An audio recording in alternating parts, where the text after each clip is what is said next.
amour divin, grâce infinie, Jésus m'a pardonné.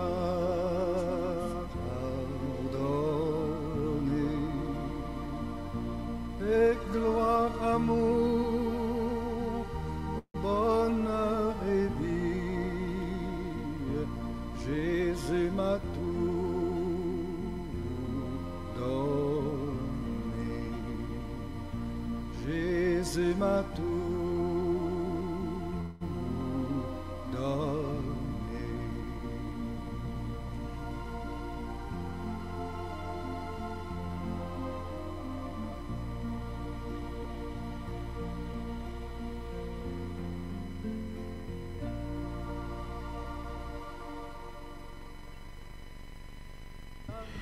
Apocalypse chapitre 22. Trouvez-moi ces passages. Lis-moi cela s'il te plaît. Le Seigneur nous recommande de se sanctifier. La Bible dit celui qui se sanctifie encore.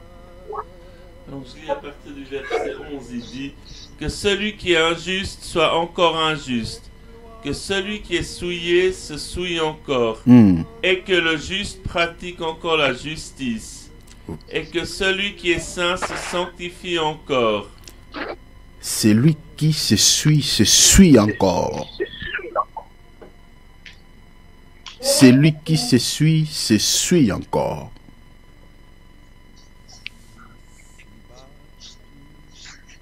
Tu demeures dans la souillure. Le Seigneur dit, si tu veux continuer de se souiller, allez-y. Tu refuses de confesser tes péchés. Tu veux demeurer dans le péché. Parce que c'est le péché qui suit l'homme. Regarde, prends-moi encore un passage. C'est le péché qui suit l'homme. C'est lui qui se suit encore. Celui qui se suit encore. Retenez ce passage. Prends l'évangile de Matthieu chapitre 15. Lis le verset 19. Matthieu chapitre 15, mon frère, s'il te plaît, rapidement, soyons rapides. Le verset 19. Lis même, je crois, le verset 20. Lis directement le verset 20. Car c'est du cœur que viennent des mauvaises pensées. C'est du cœur que viennent les mauvaises pensées. Le cœur, ici, ce n'est pas un organe qui coule le sang, mais c'est l'âme. C'est dans l'âme que viennent, la Bible dit, les mauvaises pensées. Tu aimes beaucoup penser négativement pour les autres, hein? Tu penses très très mal pour les gens. La Bible dit, ces genres des idées, ces genres de pensées viennent du cœur. Les gens qui aiment tout le temps penser mal contre les autres. Moi j'ai pensé que... Maman Brigitte, tu mets ton micro en mode silencieux parce que ça fait des bruits, s'il te plaît. Après tu vas ouvrir pendant la prière. Les mauvaises pensées. La Bible dit, tire son origine du cœur. Continuez mon frère. Les meurtres. Le meurtre, les assassins. Les adultères. Il y a des femmes qui sont des assassins, qui se ressemblent au Paul Kagame, qui tuent les Congolais, qui massacrent les Congolais à l'est de la RDC. Des femmes qui avortent des enfants. Il y a des jeunes filles qui sont spécialistes d'avorter des bébés. Vous êtes semblables aux gens qui tuent en RDC, qui massacrent comme Kagame et ce mouvement de terroristes M23. Vous êtes semblables à toutes ces personnes qui créent des guerres à travers le monde, qui tuent des innocents. Des meurtriers n'ont pas la vie éternelle. Ma soeur, si tu as l'habitude d'avorter les enfants, tu dois te repentir parce que la sentence qui t'attend, c'est le châtiment éternel. Oh non, c'était juste une grossesse d'une semaine. Oh, c'était juste d'un mois. C'était juste un bout de sang. Ce bout de sang-là, c'est l'humain. La Bible dit, l'âme de chaque être humain, c'est son sang.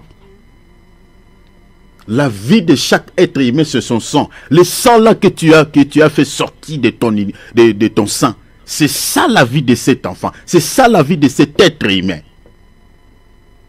Peut-être tu as avorté un ministre de Dieu. Le Seigneur te redemandera ce sang-là. C'est sur ta tête. C'est sur ta tête. À moins que tu ne te répandes sincèrement devant Dieu. Les assassins n'ont pas la vie éternelle. Vous pensez qu'avorter un bébé, ce n'est pas un meurtre. L'avortement, c'est un meurtre.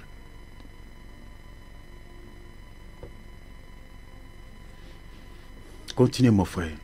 Les adultères. Les adultères. Les jolies femmes que toi tu vois dans ce monde, tu laisses toutes les jeunes filles célibataires. Tu ne prends plaisir que de récupérer les femmes qui sont déjà occupées. Des hommes qui sont occupés. Il y a des femmes qui sont spécialisées. Lui dit, moi, le jeune, non, le jeune ne paye pas bien. Moi, je veux ces papas-là qui sont mariés, qui a sa femme. De la même manière, il s'occupe pour sa femme. De la même manière, il prendra aussi soin de moi. Parce qu'il a des moyens. Parce qu'il a la possibilité. Mais les jeunes là, oh non, moi, ça m'intéresse. Moi, les jeunes ne m'intéressent pas. Tu tombes dans l'adultère avec un homme marié ou avec une femme mariée. Sachez-le que la sentence qui est réservée sur toi, c'est la sentence, c'est le châtiment, c'est l'enfer. Ne pensez pas que si tu es compté parmi les vivants, parce que tu es spécial, ou Dieu ne te voit pas. Il te voit. Il te voit. Tout ce que tu fais, tu poses comme mauvais acte, il te voit.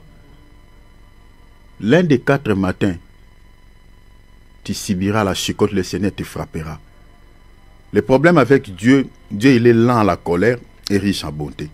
Donc c'est sa bonté qui te fait vivre. Dieu ne te dit pas, bon, continue, hein, comme tu veux, bon, continue. Sa bonté est sur toi. Mais cette bonté-là n'enlève pas la colère. La colère est là, mais sauf que ça vient lentement.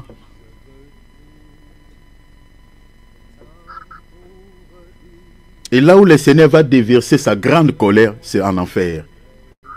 Le Dieu que nous connaissons compatissant aujourd'hui, ce jour-là ne sera plus un Dieu compatissant. Parce qu'il faut comprendre que Dieu a des casquettes. Maman Brazine, mets ton micro en mode silencieux, tu ouvriras aussi pendant la prière. Fais comme Maman Brigitte, s'il te plaît. Si vous êtes dans un endroit où il y a des bruits, pendant l'exhortation, vous fermez et puis vous ouvrez pendant la prière. Sinon, ça va déranger.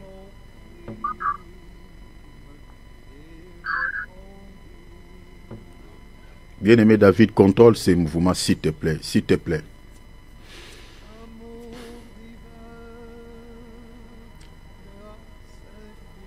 J'étais en train de dire, tous ceux qui prennent plaisir de sortir avec des femmes mariées, tous ceux qui prennent plaisir de sortir avec des hommes mariés, la colère de Dieu sera déversée sur vous. La colère de Dieu. Parce que ce que tu es en train de faire à l'autre, tu n'accepteras jamais qu'on le fasse dans ta vie. Les adultérins, répentez-vous.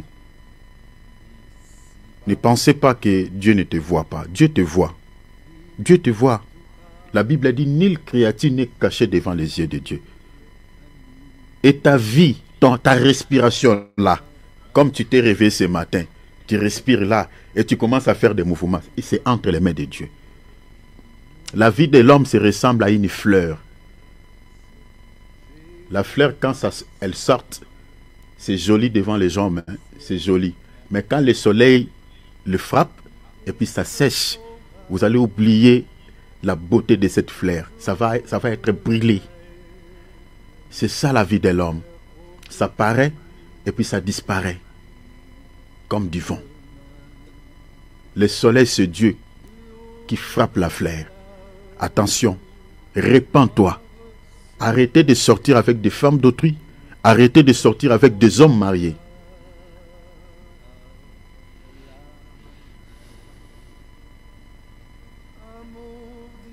Attendez, prie Dieu qui te donne ton mari.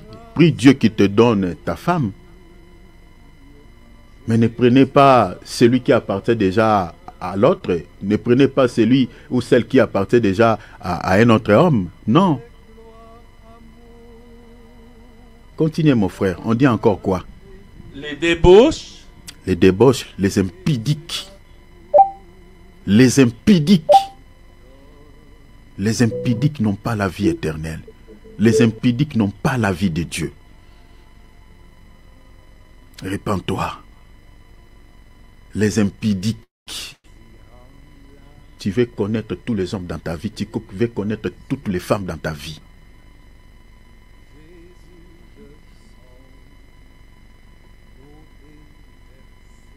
Tu es dans le Seigneur, mais tu continues à vivre dans l'impudicité. Le Saint-Esprit ne te dit rien. Ne te culpabilise même pas une seconde. Je suis désolé aujourd'hui, même quand on entend certains serviteurs de Dieu qui tombent dans l'adultère, ceux qui sont, je parle, ceux qui sont mariés, je suis désolé. Désolé. Des serviteurs de Dieu qui tombent dans l'impudicité, dans l'adultère avec leurs propres fidèles, les enfants qu'ils encadrent dans la foi. Vous êtes possédés. Et je doute fort que vous avez été mandatés par Dieu. Parmi les apôtres de Jésus qui étaient tombés dans l'adultère ou dans l'impudicité avec une sœur, parmi ces apôtres, les apôtres n'encadraient pas des jeunes sœurs. Dans l'église où les apôtres dirigeaient, il n'y avait pas de belles filles. Pourquoi seulement aujourd'hui on attend certains serviteurs de Dieu impliqués dans l'impudicité, mêlés dans l'adultère avec leurs propres fidèles? Je doute fort que vous soyez mandatés par Dieu. Parce que Dieu ne peut pas établir sur ses brebis un serviteur qui n'est pas délivré, un serviteur qui n'est pas sauvé. Les vrais ministres de Dieu, ce sont des Élis. Ce sont des gens que Dieu... Ce sont des iniques. Je dis Élie et iniques. Spirituellement, ce sont des gens castrés.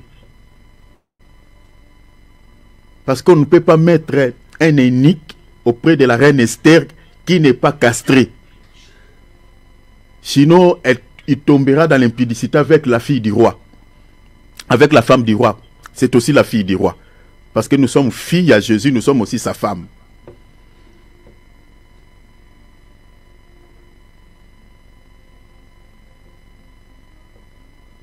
Les impudiques. Continuez mon frère. Les vols. Des voleurs. Nous avons des frères qui sont spécialistes de déplacer des choses. Pendant que les gens prient à l'église, pendant que les gens ferment des yeux, le frère il est en train de regarder. Je parle des frères, je parle aussi des sœurs en même temps. Regardez celui qui a voilà, un téléphone iPhone qui a 4 ailes de Satan. Il regarde qui a déposé un truc. Pendant que les gens ferment les yeux, lui peut déplacer les sacs de quelqu'un.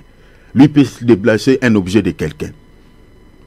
Si vous regardez sur la toile, vous tomberez sur des vidéos comme ça, en plein kit comme ça, vous voyez une personne est en train de ravir un objet d'autrui. Et puis il sort pendant que les gens ferment les yeux. Vous êtes sous le coup de la malédiction. Si tu es comme ça, tu es sous le coup de la malédiction. Tu dois te repentir avant qu'il ne fasse tard. De voler. Continuez mon frère. Les faux témoignages. Des calomniateurs. Et les calomnies. Les gens qui aiment faire des faux témoignages contre quelqu'un. Nous avons des gens comme ça. Ça, c'est de la sorcellerie. C'est parmi les signes que je vous avais parlé ici de la sorcellerie. Une personne, tu es là, tu es en train de monter des rapports, tout est faux. Tu es en train de témoigner, faire des accusations fausses contre quelqu'un. Dans un seul objectif de nuire à sa vie. Dans un seul objectif de salir sa réputation. Si tu es comme ça, tu dois te repentir. avant que la colère de Dieu ne soit déversée sur toi, parce que c'est sa bonté qui te laisse le temps de se repentir. Mais cela n'empêche pas sa colère. Sa colère est en train de se rapprocher de toi petit à petit. Il est lent, la colère, riche à bonté. Que la bonté de Dieu te pousse à la repentance. Les faux témoignages, des accusations fausses contre les gens. Nous avons des personnes comme ça, surtout au milieu des femmes, au milieu des sœurs. Elle est en train de faire des accusations fausses contre une autre sœur. Des choses que la sœur ignore carrément. Elle se demande et dit, mais moi, c'est moi qui ai fait, c'est moi, oui. Oh non, c'est toi. Mais qui a dit ça? Oh, tel qui a dit ça. On la demande et puis elle est en train de mentir. Elle dit, et moi, je n'avais pas dit ça. Des calomniateurs. Des fils de Satan, des filles de Satan.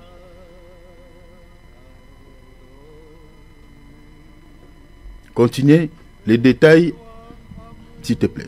Voilà les choses qui souillent l'homme. Vous voyez, toutes ces choses-là, parce que la liste est non exhaustive. Toutes ces choses que le Seigneur a relevées, tous ces péchés que le Seigneur a cités là, c'est ça ce qui rend l'homme souillé. On a commencé dans Apocalypse 22, 11.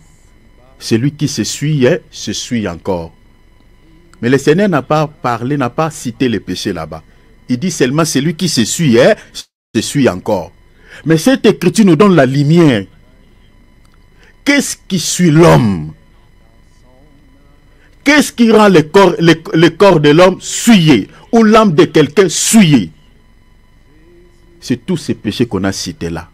Ajoutez tous les péchés, Galates, mettez ces versets en relation avec Galates 5, 22. Parce qu'il y a encore d'autres péchés que l'apôtre Paul a cité, la jalousie. 19. On ne va pas lire, hein, juste en passant.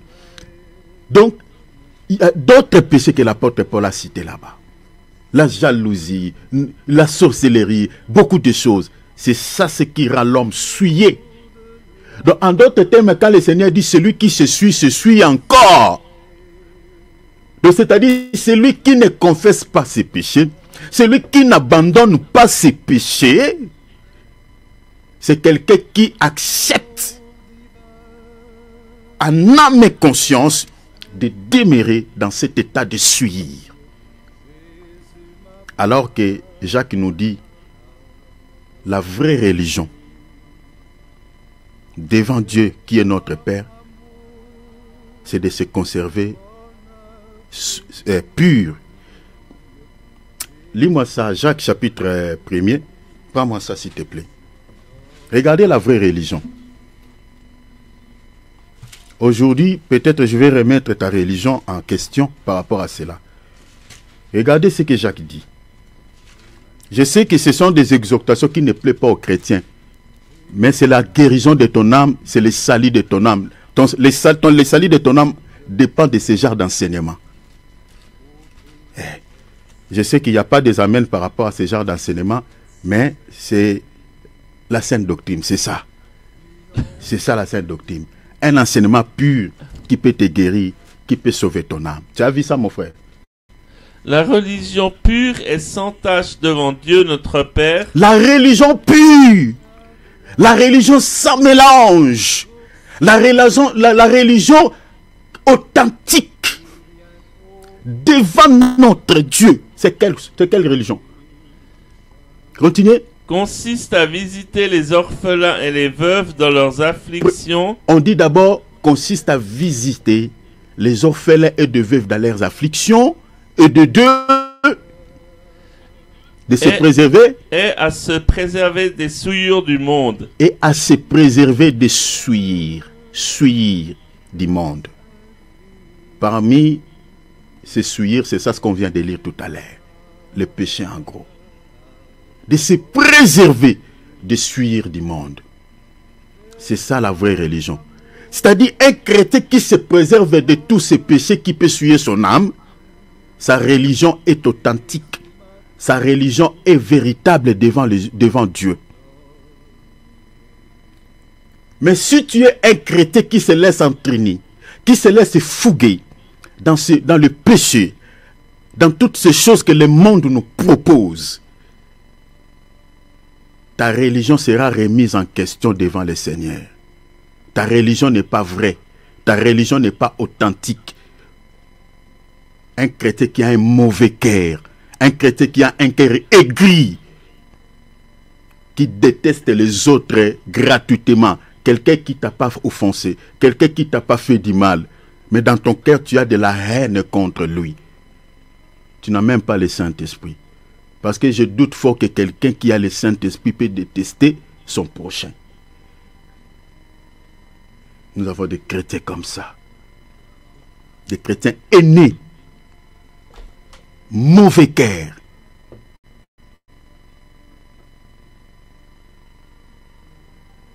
Vous voyez là où la sueur nous a amenés. Tous ces versets-là. Celui qui se suit encore.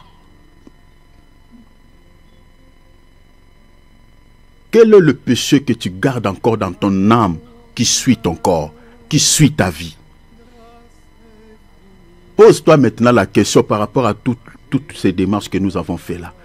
Est-ce que ta religion est véritable devant Dieu? Est-ce que ta religion est authentique devant Dieu? Ça, c'est l'enseignement d'un apôtre de Jésus. Un apôtre qui était auprès de Jésus. Quand Jésus disait, allez, faites de toutes les nations les disciples. Enseignez-les tout ce que je vous ai prescrit. Cet apôtre-là qui a enseigné là, il était là. L'enseignement qu'il nous donne là, il a pris ça chez son maître Jésus. Il dit la vraie religion, la religion pure devant notre Dieu. Ce n'est pas d'abord chanter pour Jésus. Ce n'est pas d'abord prêcher pour Jésus comme j'ai fait là. Ce n'est pas d'abord prier Jésus. Si tu veux que ta religion soit pure, que le Seigneur puisse dire que vraiment ma fille, mon fils, ta religion est authentique. Ta religion est véritable. Le Seigneur dit, tu dois te préserver de toute sueur du monde.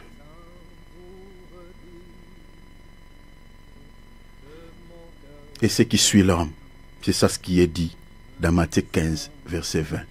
Tous ces péchés.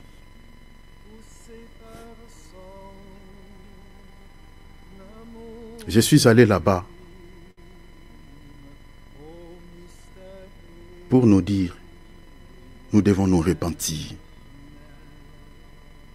Nous devons mener une vie de pureté, une vie de sainteté. Si le Seigneur tarde à venir, la mort est là. Nous ne sommes pas épargnés. Nous ne sommes pas épargnés. J'ai toujours dit aux enfants de Dieu, ne pensez pas que ceux qui vivent longtemps dans la vie sont des saints. Non. Sont des saints, non. C'est le Dieu qui connaît les jours du départ de chacun de nous. Mais faisons attention. Le problème, ce n'est pas voir la peur de la mort. Mais où passeras-tu ton éternité? Jésus n'a pas un enfant chéri. Ne pensez pas parce que tu sers Dieu, ne pensez pas parce que tu pries Dieu, ne pensez pas parce que voilà, tu fais quelques sacrifices pour Dieu, voilà, tu es un enfant chéri. Tu te considères comme l'homme selon le cœur, parce qu'il y a d'autres qui veulent s'attribuer à David. Attention avec cette inquiétude de David, l'homme selon le cœur de Dieu. Attention avec la vie des prophètes. Toi, tu n'es pas David. Attention avec la vie des prophètes, j'insiste. Quand Dieu appelle David l'homme selon son cœur, ce n'est pas David de là, David en tant que fils d'Isaïe. C'est le véritable David qui était l'homme selon le cœur de Dieu. C'est Jésus. Attention. C'est comme Isaïe qui dit, l'Esprit du Seigneur est sur moi. Est-ce que l'Esprit là était réellement sur lui? Il m'a oint pour apporter la bonne nouvelle aux malheureux. Est-ce que ce qu'Isaïe disait, ça lui concernait? Ça concernait quelqu'un d'autre. C'était Jésus. C'est pareil avec des David. Ce sont des prophètes. Quand Dieu l'appelle l'homme selon son cœur, ce n'est pas David, il a. Si vous lisez par exemple le psaume 16, David il dit quoi? le Seigneur ne permettra pas que son serviteur voie la corruption. Est-ce que ça lui concernait? Que dit l'apôtre Pierre? Il dit, est-ce que David, il n'a pas vu la corruption? Mais il est mort, nous connaissons sa tombe. Mais ce que David il disait, ça ne lui concernait pas, ça concernait quelqu'un d'autre. C'était Jésus. Attention, parce qu'il y a des chrétiens qui récupèrent des écritures. Oh, nous sommes des petits David, l'homme selon les cœurs de Dieu. Tu seras surpris ce jour-là. Si tu ne te repens pas. Repentons-nous. Jésus revient. Repentons-nous. Jésus revient. Les signes sont palpables. Nous sommes en train de sonner les chauffards pour nous alerter que le moment du départ est arrivé. Enlever des pensées impures. Le seul visa qui nous accordera l'accès au ciel, c'est la sainteté de l'âme. C'est la sainteté du corps. Ce n'est pas le fait que tu prêches la parole. L'apôtre Paul dit, j'ai craint après avoir prêché la parole que moi-même je sois désapprouvé. Je sois rejeté. Attention. Tu veux aller au ciel. Tu veux aller au ciel, vivre auprès du Seigneur. Le seul visa, l'unique visa, c'est la pureté de l'âme. Amen. Et regarde l'état de ton cœur. Est-ce qu'il est pur? Qu'est-ce que tu rumines encore dans ton cœur? Il y a d'autres, la parole est précieuse de ruminer la parole, de garder la parole. Mais toi, tu rumines les gens. Toi, tu rumines les saletés. Tu gardes encore le péché chéri. Répands-toi. Gloria brada santa kinamosha. Répands-toi. Répands-toi. Répands-toi. Le Seigneur t'interpelle ce matin. Répands-toi. Et sanctifie ton cœur. Il dit, celui qui se sanctifie encore. Celui qui se sanctifie encore. L'apôtre Pierre nous exhorte, il dit, comme celui qui vous a appelé saint. Comme celui qui vous a appelé saint. Si tu sais dans ton cœur que tu ne te retrouves pas dans le corps de notre Seigneur et Sauveur Jésus-Christ par hasard, et que c'est lui qui t'a appelé, parce qu'il dit dans sa parole, personne ne peut venir à moi si je l'attire, si je l'appelle. L'apôtre Pierre dit, comme celui qui vous a appelé est saint, vous aussi marchez saint dans toute votre conduite. Répands-toi, ne demeure pas dans la saleté, ne demeure pas dans la souillure. Que ta religion soit authentique, soit pure devant Dieu. Répands-toi sincèrement. Ouvrons nos micros, prions, demandons pardon au Seigneur. Humilions nos cœurs. Mettons nos orgueils à côté. Humilions nos cœurs, s'il vous plaît. Humilions nos âmes. Prions le Seigneur. Marche, s'il te plaît. Prie le Seigneur qui te donne la vie de prière. La persévérance dans la foi. Demande à Dieu de l'aide, qui te fortifie, que tu ne baisses pas la garde. L'air est grave. Le temps sur lequel nous sommes en train de traverser actuellement. N'attendez pas ce qu'on est en train de dire chez certains serviteurs, que les 7 ans de réveil, l'Église doit se réveiller. Non, l'Église ne doit pas se réveiller. À l'ère où nous parlons, c'est le réveil des faux prophètes. L'Église s'est déjà réveillée depuis la descente du Saint-Esprit dans Acte 2. À l'ère où nous parlons, c'est le réveil des faux prophètes. C'est la montée des faux prophètes. Voilà pourquoi vous remarquerez qu'il y a beaucoup de serviteurs qui ne prêchent pas un évangile qui cible l'âme, qui cible les cœurs. Un évangile qui caresse au sens du poil. C'est ça l'évangile qui est prêché aujourd'hui. Un autre évangile. Continuez à demeurer dans la suire. Que vos cœurs soient remplis de mauvaises choses. Ça ne leur intéresse pas. Ils sont en train de vous distraire avec un évangile de la terre, purement de la terre, afin que vous restiez ce jour-là sur la terre quand le Seigneur viendra vous chercher. Bien-aimé, j'ai toujours dit, si l'évangile que vous écoutez, c'est un évangile terrestre, vous ne partirez pas au ciel. C'est ça la vérité. Le Seigneur dit, affectionnez-vous aux choses d'en haut et non à celles qui sont sur la terre. Car l'affection de la chair, le Seigneur dit, c'est la mort. C'est la mort. C'est la mort. Si tu aimes trop la chair, bien-aimé, tu n'as pas la vie de Dieu. Si tu aimes trop les choses de ce monde, attention, tu n'auras pas la vie de Dieu. La Bible dit, affectionnez-vous aux choses d'en haut. Si tu veux hériter le ciel, affectionne-toi aux choses d'en haut. Les choses d'en haut parmi lesquelles c'est la parole, parmi lesquelles c'est l'adoration, parmi lesquelles c'est la louange, parmi lesquelles c'est la prière. Voilà tout ça, la foi en Dieu. C'est ça les choses d'en haut. Aimer ces choses si tu souhaites un jour aller au ciel. Une femme qui ne pense jamais au mariage n'entrera jamais au mariage. Jamais. Parce qu'elle n'est pas préparée à cela. La femme dont je parle ici, c'est l'épouse du Seigneur. L'enlèvement, c'est le jour de notre mariage avec le Seigneur Jésus-Christ. Si tu penses entrer dans le mariage avec le Seigneur, tu dois te préparer à cela. Persévère-toi. Demande la persévérance. Jésus est le cèpe. Accroche-toi à lui. Via la prière. Accroche-toi à lui. Via la parole, via la méditation, via les jeûnes. Donne-toi à lui. Donne ton cœur à lui. Sois spirituel. Je répète, je dis, sois spirituel. Ne sois pas un chrétien là où dit s'il te plaît. Ne prie pas occasionnellement. Jésus dit, prie à tout temps. Que la vie de prière soit ta vie. Ne continuez pas seulement à manger, à boire. Jésus dit, vous devez s'abstenir de la nourriture même un moment. Sinon, ça va créer une sorte de pesanteur au niveau de vos cœurs. Ça va tuer votre spiritualité. À un certain moment, il faut jeûner. Même en 24 heures. Même pendant 18 heures. Tu peux jeûner un moment. Prie le Seigneur. Persévère dans la foi. Demande-lui. Je ne sais pas si ta vie de prière est à bonne santé ou pas. Mais si tu as des baisses, tu pries occasionnellement. Tu pries quand tu commences à faire des mauvais rêves.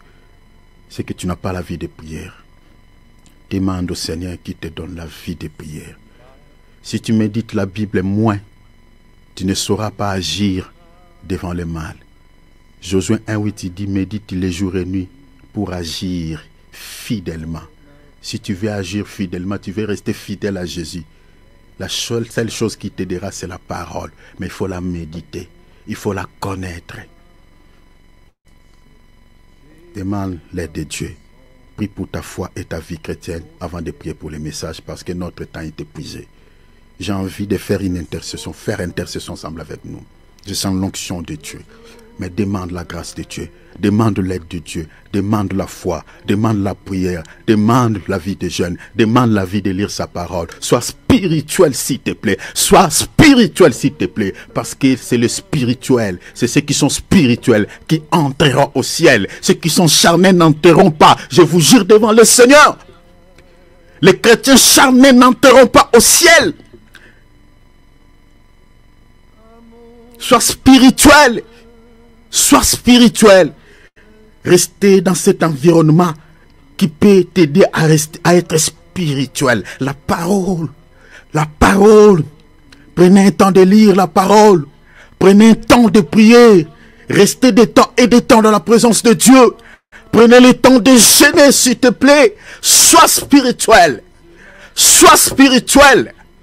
S'il te plaît. Cela t'aidera. Que le jour de l'enlèvement, quand le Saint-Esprit viendra, au fait le Seigneur viendra, parce que c'est lui-même l'Esprit, il viendra nous chercher, tu partiras avec lui. Ouvrons nos micros, prions, Père, Mablabosu, roi des rois. Acclamons le Seigneur de gloire. Que le nom du Tout-Puissant soit richement béni. Alléluia. Chers enfants de Dieu, mettons nos micros à mort de silencieux, soyons comme des Béréens. Prenons nos Bibles et nos calepins, notons des points essentiels. L'homme de Dieu, Alex, je vous passe l'antenne. Gloire à Dieu. Gloire à Dieu. Que Dieu soit loué. Je vous salue au nom de Jésus-Christ, bien-aimés dans le Seigneur. Soyez bénis.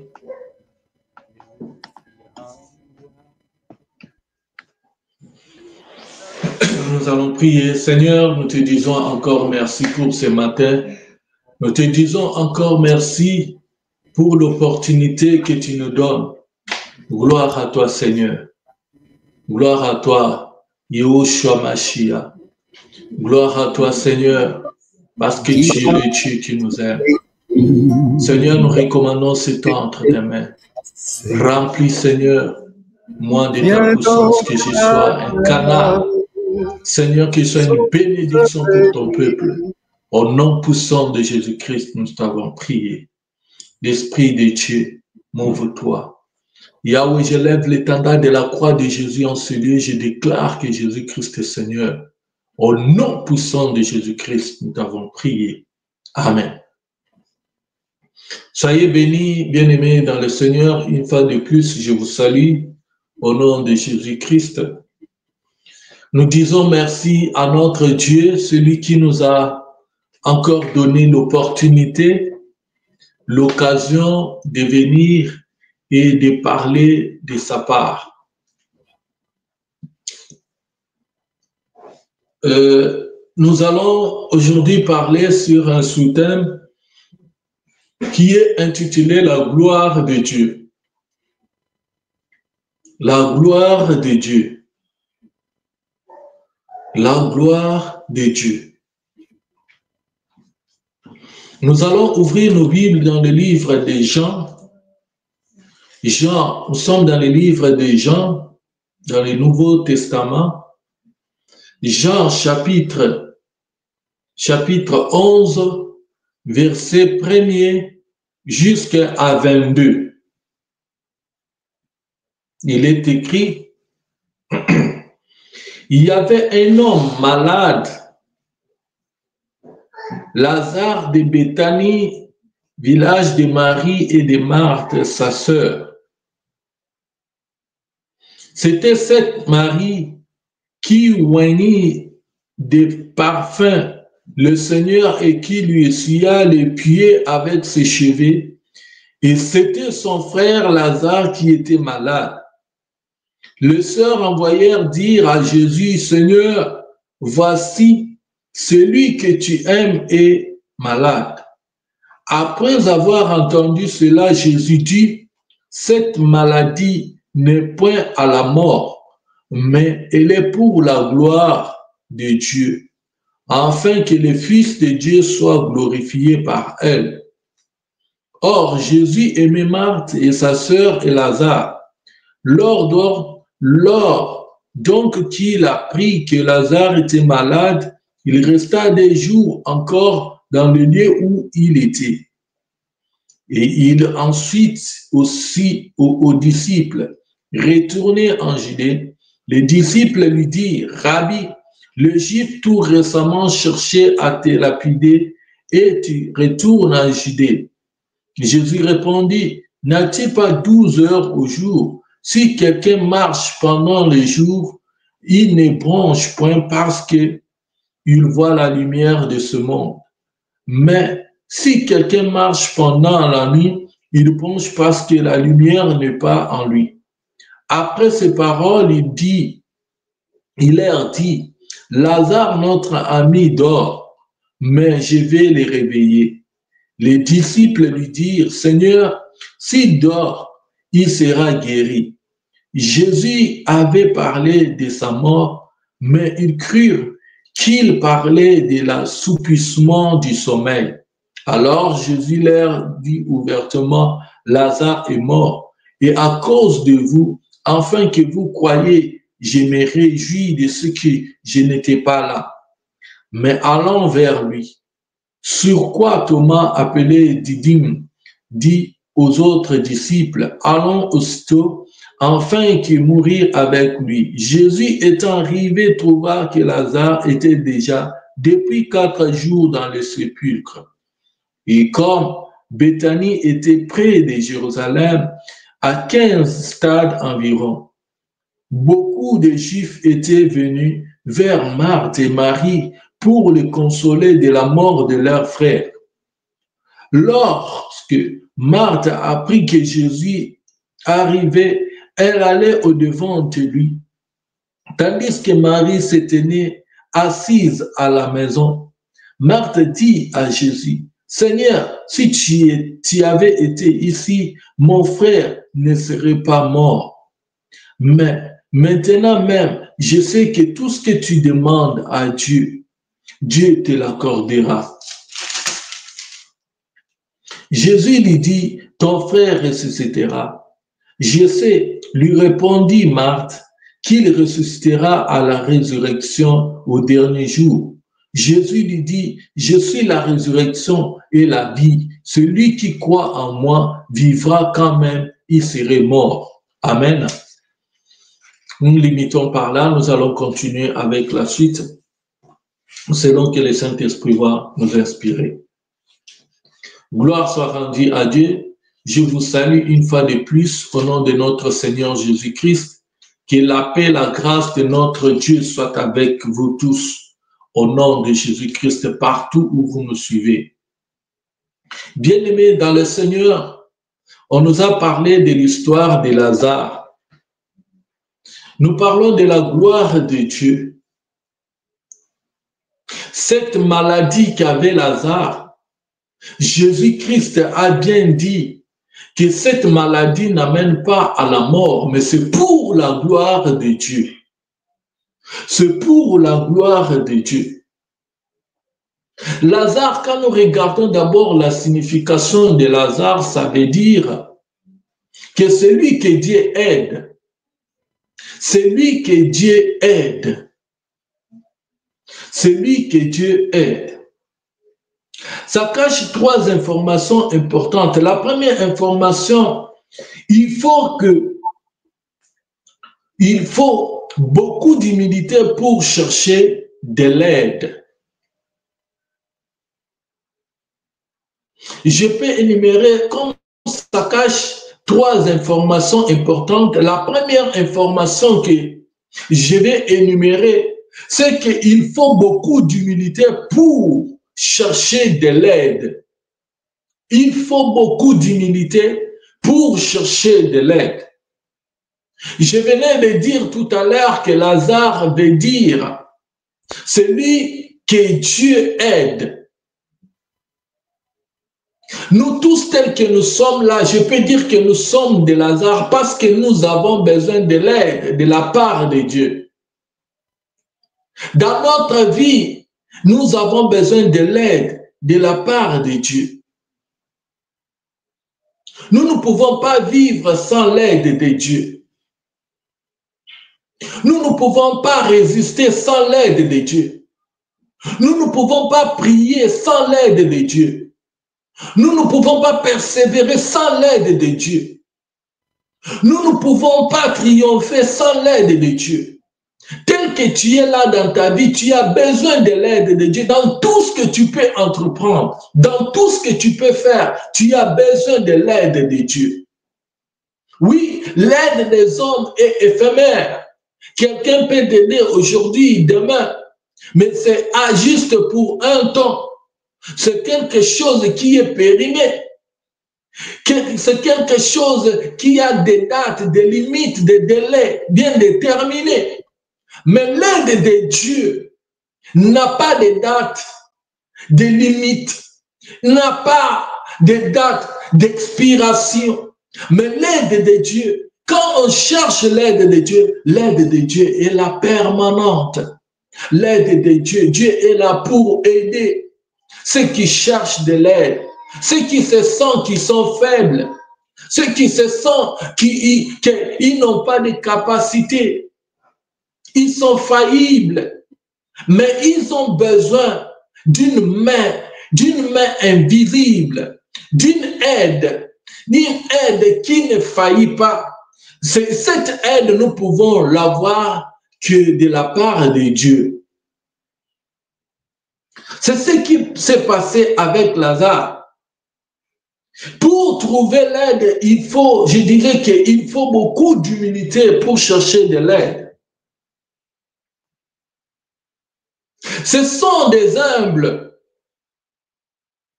qui doivent cultiver l'humilité. Ce sont les humbles, ceux qui cultivent l'humilité, qui doivent bénéficier de l'aide de Dieu. Il est écrit que Dieu, il fait grâce aux humbles et il résiste aux orgueilleux. Il fait grâce aux humbles et il résiste aux orgueilleux. Si tu crois que tu te suffis de toi-même, tu es capable de tout, sache bien très bien que tu n'es pas candidat à la grâce de Dieu. Si tu te vois que tu as des potentialités, tu es capable de tout faire, sache-le très bien que tu n'es pas candidat à la grâce, à la gloire de Dieu. Bien-aimé dans le Seigneur, le deuxième point que je vais encore énumérer, c'est qui est là, qui cache le concept de l'aide. Il faut avoir la conscience de ses propres insuffisances. Il faut avoir la conscience de ses propres insuffisances pour avoir de l'aide. Quand tu es plein de toi, quand tu vois que tu as tes diplômes, tu as tes connaissances, tu as le travail, tu as ton argent, tu es en bonne santé, mais à quoi sert l'aide auprès de toi? À quoi est-ce que tu veux avoir de l'aide? Parce que tu as tout ce que tu as tout, tu te vois que tu te suffis. Tu te vois que tu te suffis, tu es capable de tout. Tu n'as pas besoin de l'aide. Il y a beaucoup qui sont devenus des orgueilleux, des hautains. Même quand il voit les gens en train de prier, il est capable de critiquer des gens pour leur dire qu'est-ce que vous cherchez là dans vos églises? Qu'est-ce que vous êtes en train de chercher par-ci, par-là, là? Vous priez chaque matin, chaque midi, chaque soir. Vous êtes là toujours, vous jeûnez, vous êtes là toujours, oh, vous montez, vous êtes là toujours en train de marcher avec des Bibles, de parler de Jésus, de Dieu partout. Qu'est-ce que vous cherchez dans votre vie? Il se voit que lui, il n'a rien à voir, à chercher ou bien à aller auprès de Dieu, à prier. Il trouve nous autres ici des insensés. Mais lui, il voit qu'il a ces capacités-là, il se suffit, tel qu'il est là même, le souffle de vie qu'il a, donc c'est lui-même qui a dit que non, il mérite d'en avoir. La bonne santé qu'il a, il voit que non, ça suffit, c'est normal qu'il soit en bonne santé. Mais il oublie quelque chose, que même le souffle de vie qu'il a, c'est réveiller même le matin, c'est grâce à ce Dieu-là, c'est ce Dieu-là qui a permis. Il y a certains tellement, ils ont des diplômes, ils ont des connaissances, ils sont bien. Il voit que non, il voit d'autres personnes comme si c'était des mouches. Il voit d'autres personnes comme si c'était des choses devant lui.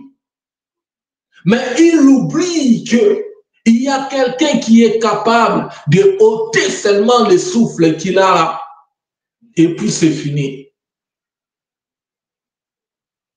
Mais j'aimerais te dire que tel que tu es là, que ce soit ton rang social, que tu sois riche ou pauvre, ou que tu sois géant, courte, que tu sois beau de taille, belle ou moche, laisse-moi te dire que tu as besoin de l'aide de Dieu.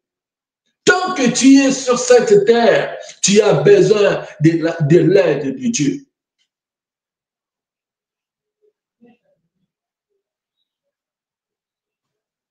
Et le troisième point que je vais encore énumérer, qui cache le concept de l'aide, c'est que la connaissance de Dieu et ses capacités. La connaissance de Dieu et ses capacités.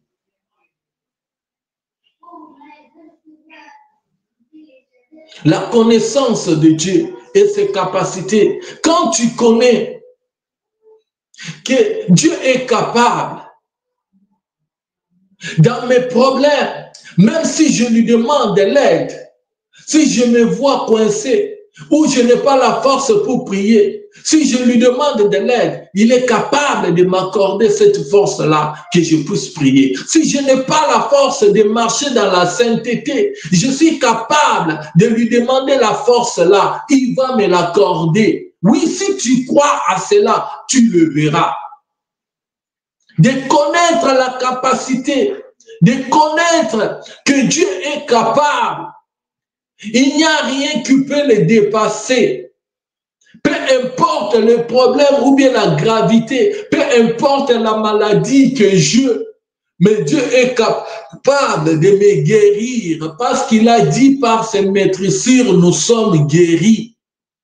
Oui, il est capable de me guérir. Regardez un peu dans Matthieu 9. Matthieu chapitre 9, verset 20-22, on nous montre l'histoire d'une femme qui a souffert d'une maladie pendant 12 ans de perte de sang.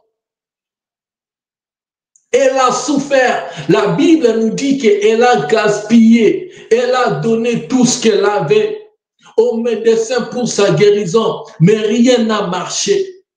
Mais quand elle a vu Jésus, quand elle a entendu parler de Jésus, elle est entrée dans la foule. Elle s'est dit d'elle-même,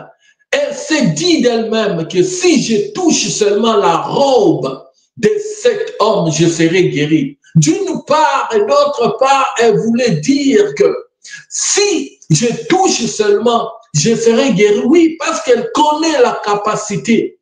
Elle connaissait la capacité, elle connaissait la force de Jésus d'une part. Elle a pris conscience de cet homme. Elle a dit que je peux toucher d'autres personnes. J'ai gaspillé, j'ai mis l'espoir dans la vie des hommes, mais celui-ci, je le vois qu'il est différent d'autres personnes. Il est capable de donner solution à ma maladie, de me guérir. Il est capable de donner solution à mon problème. Si seulement je le touche, je vais être guéri. Il y a des touchés et des touchés. Cette femme a touché. Nous pouvons être nombreux, mais chacun a sa façon de toucher la robe, est capable et a sa façon d'implorer, sa façon de croire à la capacité de Dieu là, d'avoir cette foi-là, que si seulement je prie cette fois-ci, Dieu va se révéler dans ma vie. Si seulement j'implore sa miséricorde, quelque chose ne doit pas rester comme auparavant, quelque chose doit se passer dans ma vie. La détermination, la foi de cette femme, la connaissance de la capacité de ce que Jésus est capable de faire dans sa vie, c'est ce qui a poussé cette femme. Quand elle a posé cet acte, quand elle a touché, et directement, la Bible nous dit que la perte du sang, cette maladie s'est arrêtée. Et Jésus même a dit qu'une force s'est quittée de son corps. Même les disciples l'ont dit, mais il y a plusieurs personnes qui te touchent. Comment se fait-il que tu as senti cela?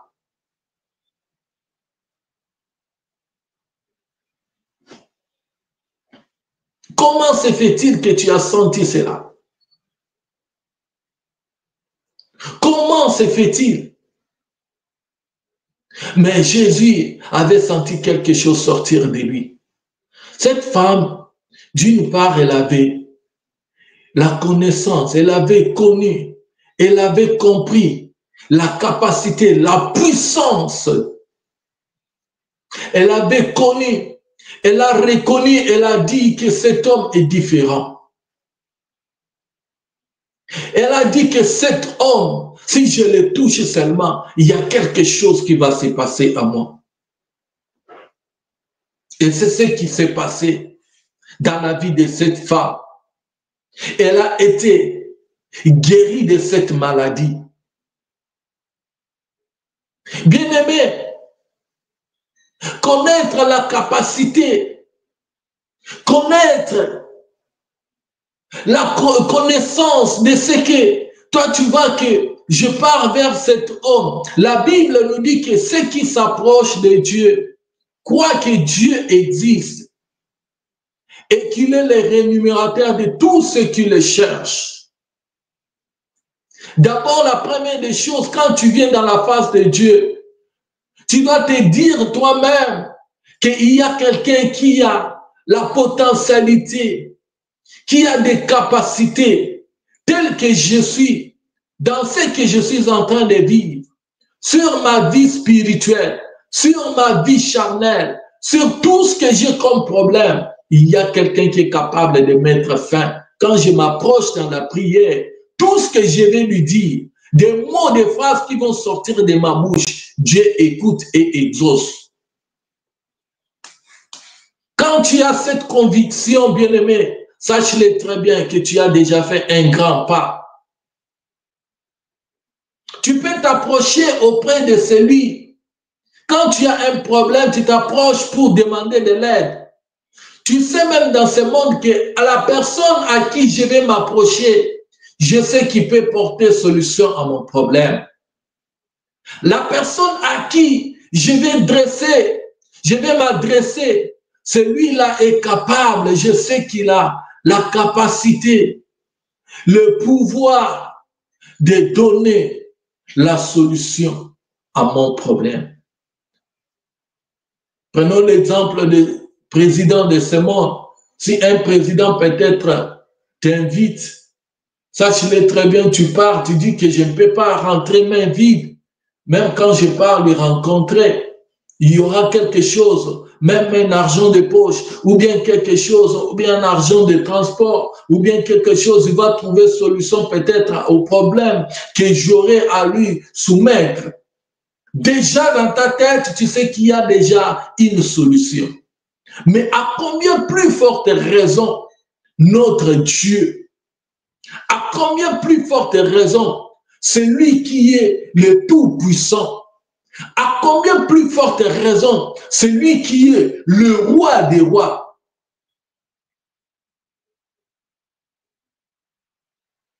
C'est seulement compter sur la capacité et la force de Dieu. Bien-aimés, et nous, je vais vous donner un exemple. Vous voyez même dans l'école, ce n'est pas les gens ou bien nos collègues qui sont le plus intelligents que si vous regardez aujourd'hui, vous allez le voir que ce sont ceux-là qui sont le plus riches. Non. Le plus riche, vous allez voir que ce sont des gens peut-être qui étaient moyennes, même des fois qui n'étaient pas intelligents.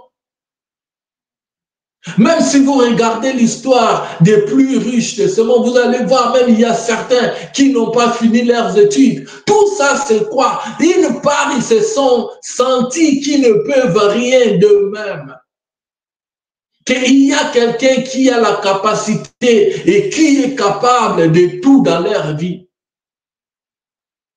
Quand vous vous sentez que vous ne pouvez rien, vous vous humiliez, vous sentez la capacité, le pouvoir de celui qui est le plus haut, qui a la capacité de tout dans votre vie, Jésus-Christ. À ce moment-là, Dieu est capable et puis il intervient. Parce que d'une part, vous reconnaissez, d'une part, vous avez la connaissance là d'au moins qu'il est capable de tout.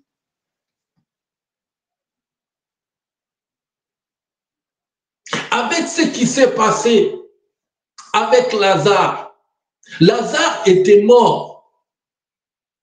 Depuis longtemps, on a dit, on a fait appel à Jésus. Depuis longtemps, on a dit que ton ami est ici, il est malade. Lazare et Jésus-Christ ne venaient pas. Jésus-Christ s'occupait d'autre chose. Mais de lui-même, là où il était, il ne voyait pas la mort, il voyait la guérison. Il voyait la guérison, il voyait autre chose.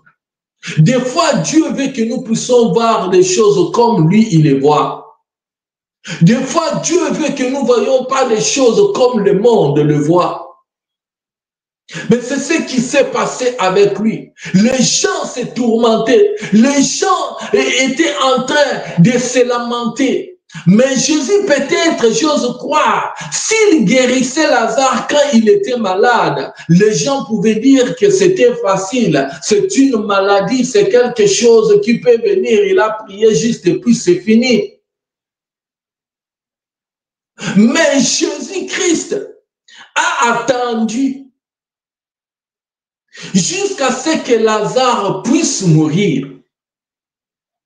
Jusqu'à ce que Lazare puisse mourir. Mais quand Jésus est venu après, même ses sœurs ont dit, Marthe a dit, si tu étais ici, mais notre frère ne pouvait pas mourir. Si tu étais là, mon frère ne pouvait pas mourir. Bien-aimés dans le Seigneur, il y a certaines situations qui peuvent venir, qui peuvent être là, se présenter. Tu vois que non, il y a un moment où les problèmes devaient être décantés, mais tu vois que ça dépassait même des limites.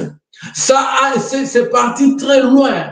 Le niveau où ça atteint, c'est fini, c'est impossible d'intervenir, de donner solution. C'est impossible de faire quelque chose parce que ça a dépassé des limites. Oh, le niveau où ça y est, oh, vraiment, c'est trop tard.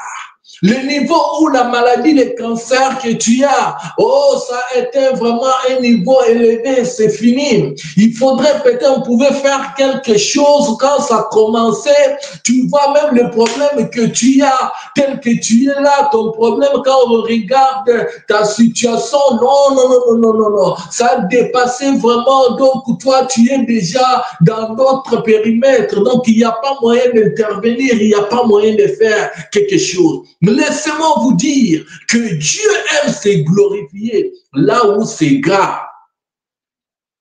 Quand il y a des petites épreuves, il y a une petite gloire. Quand il y a des grandes épreuves, il y a une très grande gloire. Quand il y a des moyennes épreuves, il y a aussi des moyennes gloires. Mais la gloire de Dieu ne veut pas qu'il puisse partager sa gloire avec des gens, avec des humains. Que tu aies des mains, des coups de main, de gauche et à droite. Mais Dieu même regarde, même ton problème quand ça tarde là, il sait à quel moment il va intervenir pour que la gloire de Dieu, sa renommée puisse se répandre, puisse se répandre partout, afin que les gens sachent que tu pries un Dieu qui est vivant, afin que les gens puissent savoir que le Dieu qui est capable de te secourir, c'est celui qui a intervenu dans ton problème. Ce n'est pas un homme, mais c'est Dieu qui a intervenu. Dieu veut se glorifier dans ces problèmes, dans cette situation, dans cette inquiétude. Dieu veut se glorifier là où les hommes vous jettent des pierres. Mais laissez-moi vous dire que Dieu est capable de venir intervenir dans cette situation, afin que la gloire de Dieu puisse se répandre, la gloire de Dieu soit déployée, afin que tu le glorifies.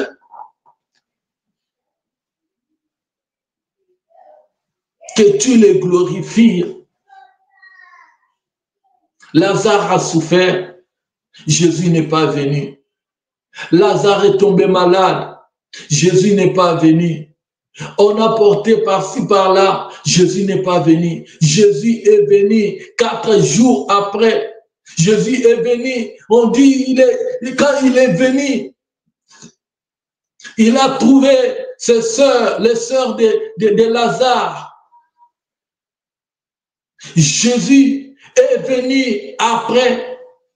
Ils ont dit que ça fait 4 jours. Il est déjà mort. Il pourrit. C'est fini déjà. Mais nous allons lire quelque chose. Regardons au verset, toujours au chapitre 11, dans Jean chapitre 11 au verset 39. Au verset 39, on nous dit quoi? On nous dit que Jésus dit, ôtez la pierre. Marthe, la sœur du mort, lui dit, Seigneur, il sent déjà, car il y a 4 jours qu'il est là. Jésus lui dit, ne t'ai-je pas dit que si tu crois, tu verras la gloire de Dieu. 41, ils ôtèrent donc la pierre et Jésus leva les yeux hauts et dit, Père, je te rends grâce de ce que tu m'as exaucé. Pour moi, je savais que tu m'exauces toujours, mais j'ai parlé à cause de la foule qui m'entoure afin qu'ils croient que c'est toi qui m'as envoyé. Bien-aimés dans le Seigneur, dans nos vies, des fois, il y a des obstacles. Mais dans ce qui concerne la foi, dans ce qui concerne peut-être pour voir la gloire de Dieu dans notre vie, il y a des ennemis. Il y a des choses qui font que nous ne poussons pas voir la gloire de Dieu dans notre vie. Les obstacles. Il y a des obstacles de la manifestation de la gloire de Dieu dans notre vie. Et qu'est-ce qui s'est passé ici? La puissance de Dieu, cette même puissance, j'étais en train de me poser la question pour savoir ce qui était difficile dans cette histoire. C'était de ressusciter Lazare ou bien de ôter la pierre. Entre ces deux questions que je me suis posées, j'ai vu que la plus grande, ou bien ce qui était difficile, c'était d'abord de ressusciter. Mais Jésus-Christ, ici, il dit que les gens puissent ôter la pierre. La pierre là, c'était comme l'obstacle. La pierre là, c'était comme l'obstacle. D'une part, je comprends que dans tout ce que Dieu peut faire dans notre vie, il y a aussi la part de Dieu et il y a aussi la part des hommes. Tout ce que Dieu peut faire dans ta vie, il y a la part de Dieu, il y a aussi ta part à toi à faire.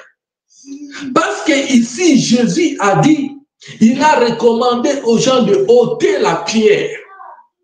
Mais pour ressusciter Lazare, c'est lui-même par la puissance de Dieu, Lazare a été ressuscité.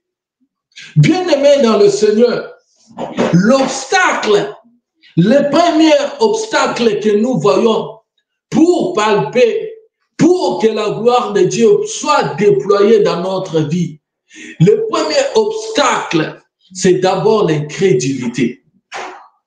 L'incrédulité. L'incrédulité. La gloire de Dieu est déjà déployée. La gloire de Dieu est déjà là. Mais l'incrédulité, c'est ce qui fait qu'il s'oppose. C'est la pierre qui est placée devant ce que tu attends de Dieu. Ce que tu veux que Dieu puisse faire pour toi. Ce que tu veux voir la manifestation de Dieu dans ta vie. La gloire est déjà là. Dieu, c'est déjà, la puissance de Dieu s'est déjà déployée. Mais l'obstacle, c'est parce que toi, tu es incrédule. Tu es incrédule. Comme par exemple au verset 40, Jésus lui dit, ne t'ai-je pas dit que si tu crois, tu verras la gloire? Ils ôtèrent donc la pierre et Jésus leva les yeux.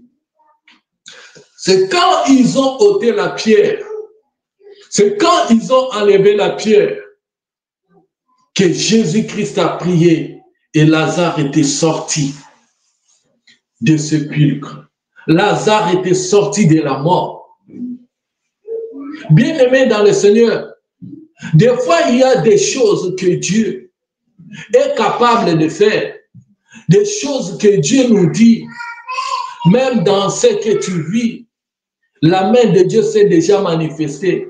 Mais quand tu regardes la réalité, tu regardes tout autour de toi, tu regardes des choses, comment ça marche, tu regardes dans ton compte bancaire, tu n'as même pas 500, même 10 euros. Tu regardes peut-être que la maladie que tu as, l'argent, la facture qu'on t'a donnée, ça n'atteint même pas la moitié de ce que toi tu as. Tu regardes de ce que la situation que tu vis, tu es seul, tu ne sais pas par où commencer. Tu regardes des choses selon ce qu'on t'a dit, des délais qu'on t'a donnés à l'administration par rapport à tes projets, à ce que tu as, tes démarches.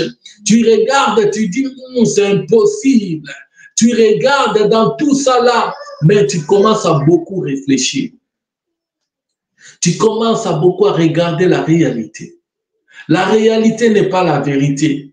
La vérité est dans la parole et dans ce que Dieu a dit de ta vie. La réalité, que c'est là, la vérité est dans la parole, dans la bouche de Dieu. La réalité ne pousse pas t'effrayer. Ce qu'on t'a dit par des hommes, ce sont des réalités. Ce qu'on t'a dit dans ta famille, par tes oncles, par tes tantes, dans votre famille, ce que vous connaissez, vous subissez, là, ce sont des réalités. Mais la vérité est dans la bouche de Dieu. Qui a la capacité, qui a la potentialité, qui a le pouvoir de faire quelque chose. Mais il ne faut pas avoir l'incrédulité, mais enlève cette pierre, enlève cet obstacle, mais crois seulement à ce que Dieu t'a dit. Crois seulement. C'est de toi de te laisser entre ses mains comme un bébé pour croire. Vous savez, un enfant, même si tu n'as rien, tu lui dis que nous allons en avoir, je vais te les donner. L'enfant croit. L'enfant sait que son papa a la capacité, comme il a dit, il va toujours donner. Mon papa, comme il m'a promis, il va toujours accomplir. Mais c'est ce que nous devons être, ce que nous devons avoir, comme des bébés, des gens qui espèrent seulement pour nous dire que celui qui a donné la promesse n'est pas un fils d'un homme, il est derrière sa parole pour l'accomplir. L'incrédulité, des fois, c'est ce qui fait que nous ne poussons pas vivre à la gloire de Dieu.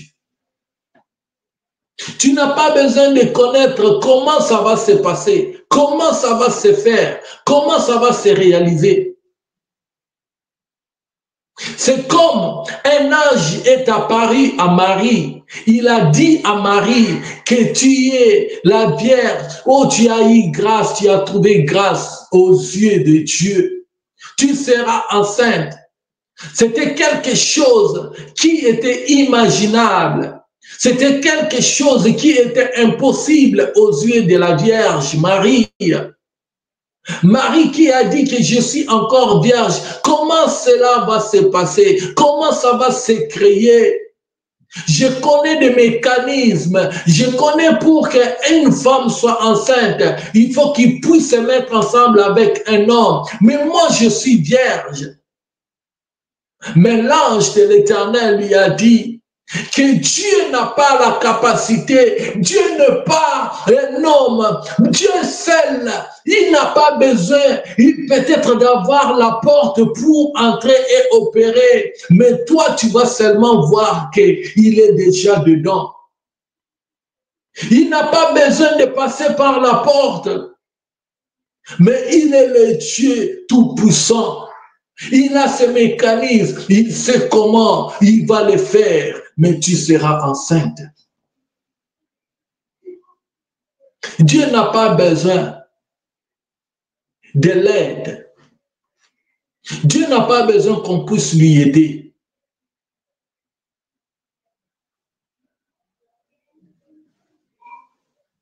Dieu n'a pas besoin qu'on puisse lui aider.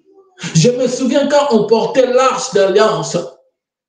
Et on a porté l'arche, on partait avec l'arche d'alliance. Mais quand l'arche a essayé un peu de se pencher, il y a eu quelqu'un qui est venu pour mettre la main pour que l'arche ne puisse pas tomber. Il a été frappé directement, il était décédé. Pourquoi? Parce qu'il voulait aider Dieu. Dieu se suffit de lui-même. Dieu, on ne l'aide pas. Des fois, dans notre vie, nous devons laisser la place de Dieu. Lui-même aider, lui-même s'aider, lui-même se faire. Lui-même s'aider, il se suffit de lui-même. Il a ses capacités. Des fois, c'est parce qu'on raisonne trop. Tu raisonnes trop, tu calcules trop dans des choses de Dieu. Des fois, il y a des choses qui se passent que tu laisses Dieu seul conduire. Que tu laisses seul Dieu agir, que tu laisses la place à lui seul, parce qu'il se suffit de lui-même. Que lui-même, il connaît comment cette histoire a commencé, il sait comment il va achever cela. Il est le maître des temps et des circonstances.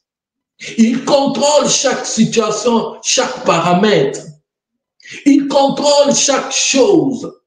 Rien ne peut lui dépasser. Il est fidèle et il est au contrôle de chaque heure, chaque instant, chaque moment, chaque seconde, chaque tierce. Dieu est au contrôle de ce que tu es en train de traverser. De ta vie, Dieu est au contrôle. Mais quand tu commences à te mettre dans la tête de porter ça de toi-même, tu peux tomber malade. Tu peux toi-même te chercher des problèmes dans la santé. Tu peux toi-même te créer des problèmes dans la tête. Mais il faut seul laisser Dieu conduire certaines choses. C'est laisser entre ses mains.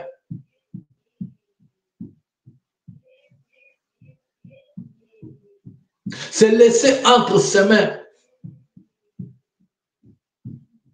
Même quand un ange, l'ange Gabriel, s'est apparu à Zacharie pour lui dire que ta femme sera enceinte. Et elle aura un fils que vous appellerez Jean. Il sera un oint de Dieu. Il sera un serviteur de Dieu. Zacharie regardait son âge. Zacharie regardait l'âge d'Élisabeth. Il regardait tout ça, il a dit que c'est impossible. Il a dit que c'est impossible.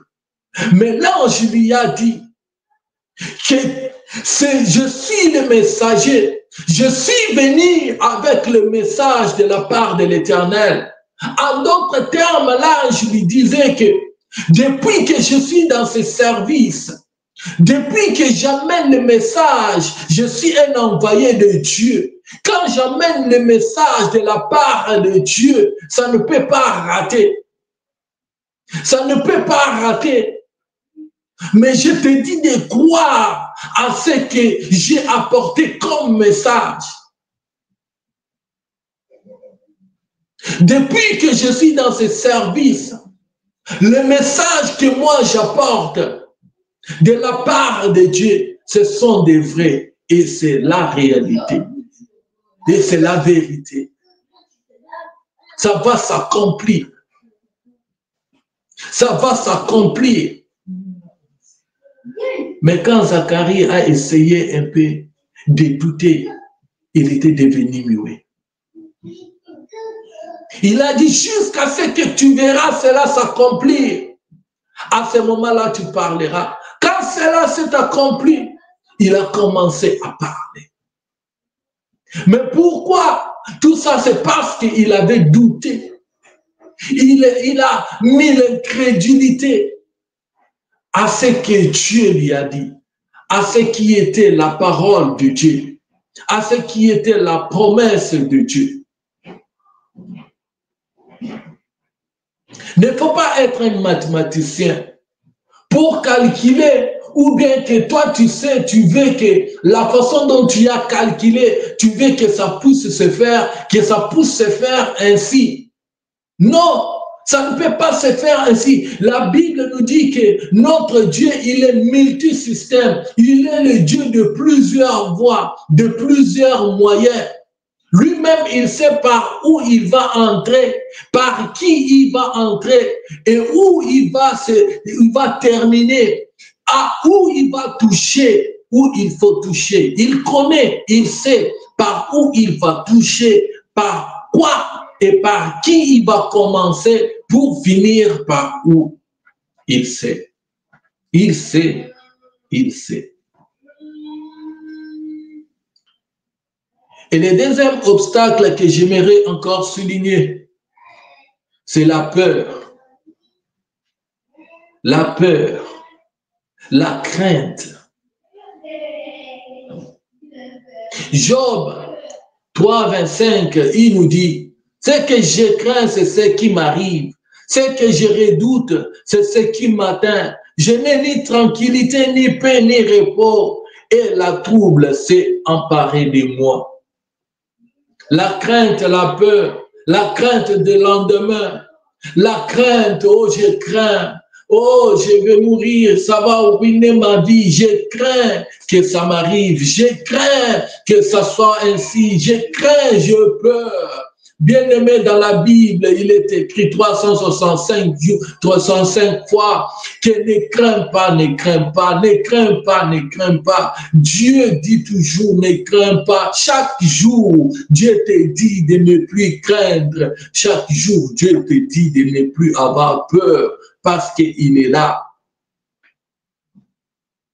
Ne crains pas. La crainte, la peur, c'est une arme efficace que le diable aussi utilise pour que nous ne puissions pas voir la main de Dieu.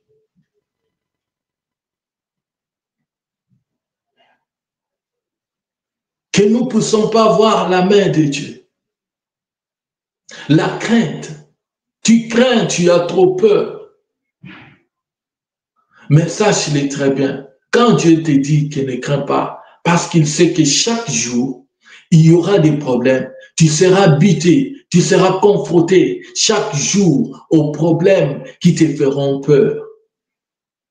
L'homme sera toujours confronté chaque jour aux problèmes qui lui fera peur. C'est pour cela, il dit pour ceux qui croient en lui, qu'ils n'ayez pas peur. J'ai vaincu la mort. N'ayez pas peur, je suis avec vous jusqu'à l'extrémité de la terre. N'ayez pas peur, je suis l'alpha, l'oméga, le commencement et la fin. Je suis avec toi du début jusqu'à la fin. Je ne te délaisserai jamais, je ne t'abandonnerai jamais. Même si traverse l'homme de la vallée de la mort, tu ne crains aucun mal, je suis avec toi, je suis avec toi, je te protégerai, je te garderai, je veillerai sur toi, je veillerai sur ta famille, je veillerai sur tes enfants, je veillerai sur tes projets, je veillerai sur la bénédiction que je t'ai donnée, je veillerai sur tout ce qui te concerne. N'aie pas peur, je suis l'Éternel, j'ai vaincu la mort, j'ai vaincu la maladie, j'ai vaincu tout ce qui est de ce monde.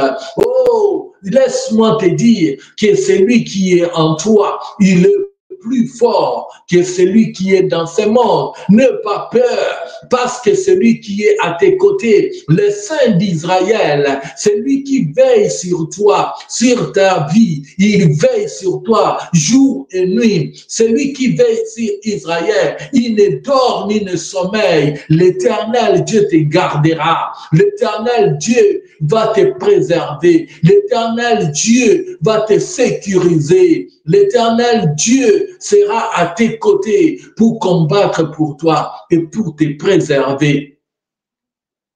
Même dans la vie que tu as, dans la vie où tu marches, dans la crainte du nom de Dieu, des fois tu vois des grands tomber, tu vois les gens qui marchaient, qui craignaient Dieu, qui marchaient avec Dieu, qui aujourd'hui, ils ont changé leur langage. Ils commencent à suivre autre voie. Des fois, tu es chrétien. Tu te dis, mais moi, avec ceux qui étaient même plus que nous, voilà comment ils sont devenus. Tu commences à avoir peur. Tu dis que peut-être ça peut aussi m'arriver. Laisse-moi te dire, c'est lui qui est avec toi. Il est fidèle de te tenir dans ta foi chrétienne, de te tenir dans la voie de la vérité que tu es, pour t'amener jusqu'à la fin, pour être avec toi jusqu'au bout, afin que tu ne puisses pas abandonner. Et le troisième point que j'aimerais encore souligner, c'est l'intellectualisme. L'intellectualisme. Jean 11 au verset 22, on nous dit quoi? On nous dit que, mais maintenant même, je sais que tout ce que tu demanderas à Dieu, Dieu te l'accordera. Là, c'est Marc qui dit,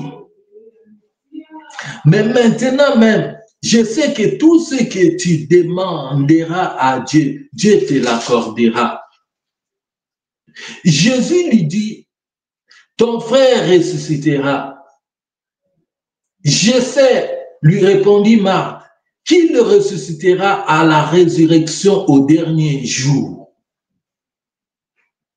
Ah, Marc, comment tu peux demander quelque chose, mais tu demandes et tu demandes encore le contraire. Tu contredis ce que toi tu as demandé.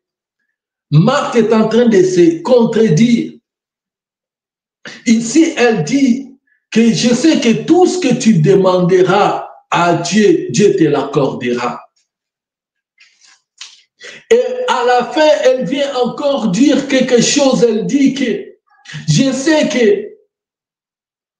qu'il ressuscitera à la résurrection au dernier jour.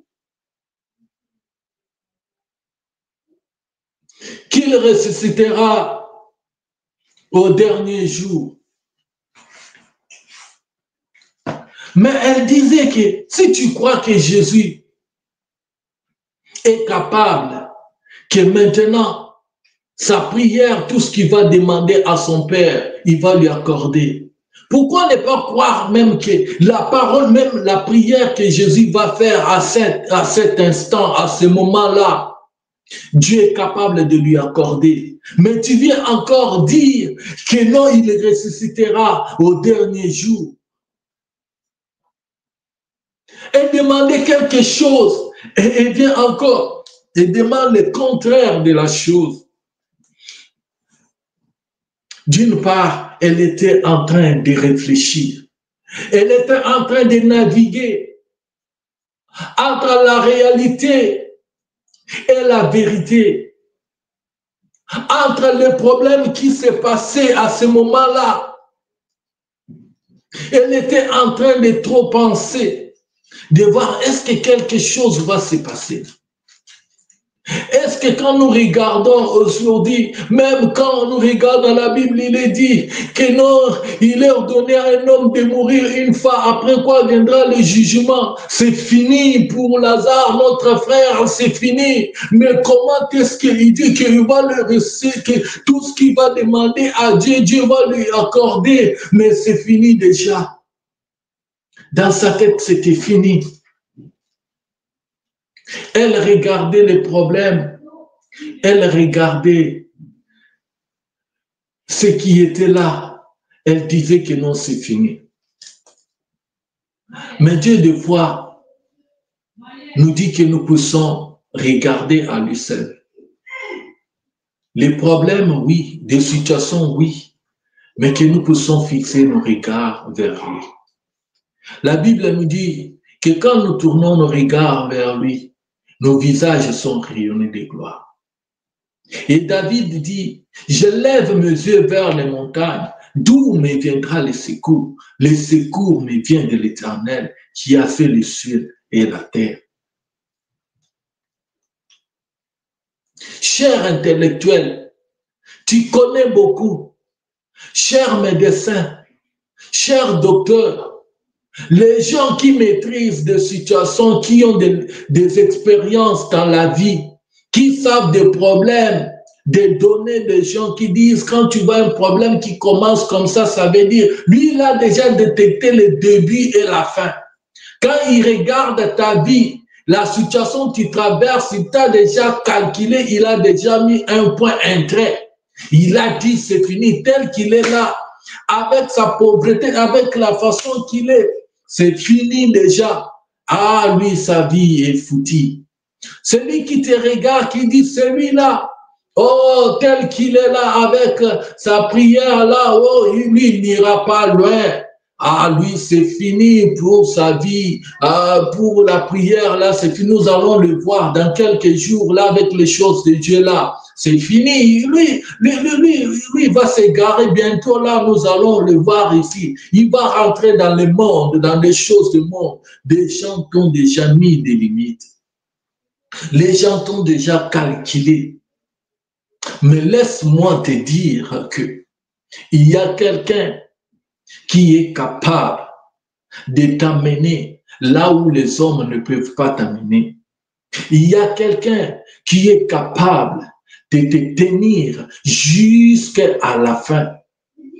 Il y a quelqu'un qui est capable d'être avec toi. Comme il a dit, je serai avec toi. Je serai avec toi, je ne t'abandonnerai jamais. D'être avec toi jusqu'à la fin.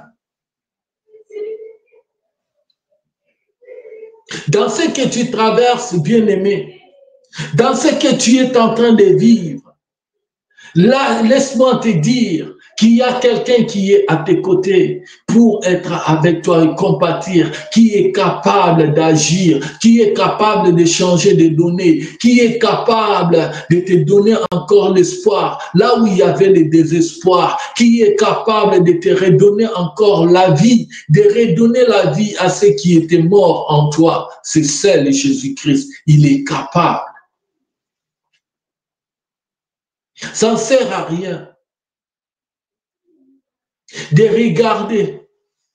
Ça ne sert à rien de jeter des coups d'œil par-ci, par-là. Ça ne sert à rien.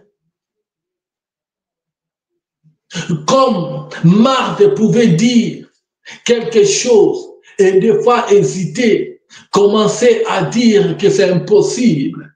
Mais laisse-moi te dire que Jésus est capable de tout. Et quand ça s'est passé comme ça, dans la vie de Lazare, au verset 43, on nous dit, ayant dit cela, il cria d'une voix forte, Lazare sort, et les morts sortis, les pieds et les mains liés, et de bandes, et les visages enveloppés d'un linge. Jésus leur dit, déliez-les et laissez-les aller. Jésus a crié, il a dit, Lazare, sors. Lazare est sorti. L'homme est sorti, mais il était lié avec des bandes.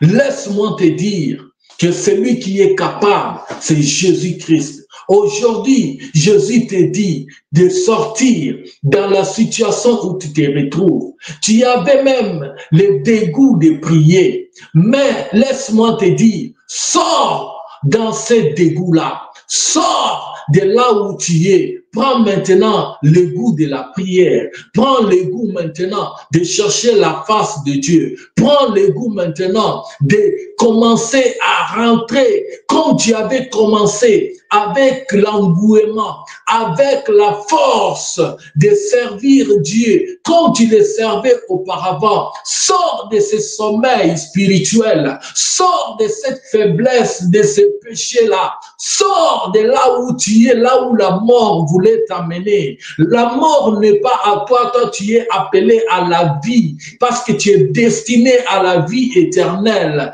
Tu es destiné à la gloire de Dieu. Sors dans cette situation qui t'accable, qui te fatigue. Sors au nom de Jésus-Christ. Que ce problème, que ce que tu traverses, cette maladie, te quitte au nom de Jésus-Christ. Sors de là où tu es et la lumière est là. Ta lumière est là. Ta lumière est là pour t'éclairer. Sois éclairé au nom de Jésus-Christ. Sois éclairé au nom de Jésus-Christ. La gloire de Dieu est là. La gloire de Dieu est ton partage. La gloire de Dieu doit s'accompagner à ta vie, doit accompagner ta vie. Tout au long de ta vie, tu dois vivre la gloire de Dieu. Oui, tu es appelé à vivre la gloire de Dieu. Tu es appelé à vivre la gloire de Dieu. Tu es appelé à monter dans des dimensions, des hautes dimensions, là où Dieu veut que tu sois. Tu es appelé à aller là-bas parce que c'est le choix de Dieu, c'est la volonté de Dieu pour ta vie. Tu dois être là. Tu ne dois pas être quelqu'un qui est stagné, qui est resté sur place, même dans ta vie spirituelle, qui est resté sur place comme un bébé spirituel. Non, Dieu veut t'amener dans d'autres dimensions, monter avec lui. Oui, c'est là où Dieu te veut. Il veut que tu sois prospère, prospère à tous égards, que ce soit sur le plan physique, spirituel, dans tout le domaine. Dieu veut te voir exceller. Dieu veut te voir là où il veut. Là où il veut. Et Dieu ne veut pas que tu sois à un niveau où le diable est en train de se jouer avec toi, où les démons sont en train de se jouer avec toi. Mais Dieu veut que tu sois éclairé. La gloire de Dieu est pour toi. Bien-aimé dans le Seigneur, laisse que la gloire de Dieu, que tu sors de là où tu es, que tu sors de là où on t'a mis, là où on t'avait incarcéré, on t'avait mis. Laisse-moi te dire que la puissance de Dieu est capable de te toucher, de sortir. Et maintenant, j'écris que toi, tu peux sortir de là où tu es et que tu sois éclairé au nom de Jésus-Christ. Amen. Gloire soit rendue à Dieu. Nous allons prier. Nous allons dire merci à Dieu pour sa parole. Tu vas élever ta voix. Tu vas lui dire merci et je vais prier pour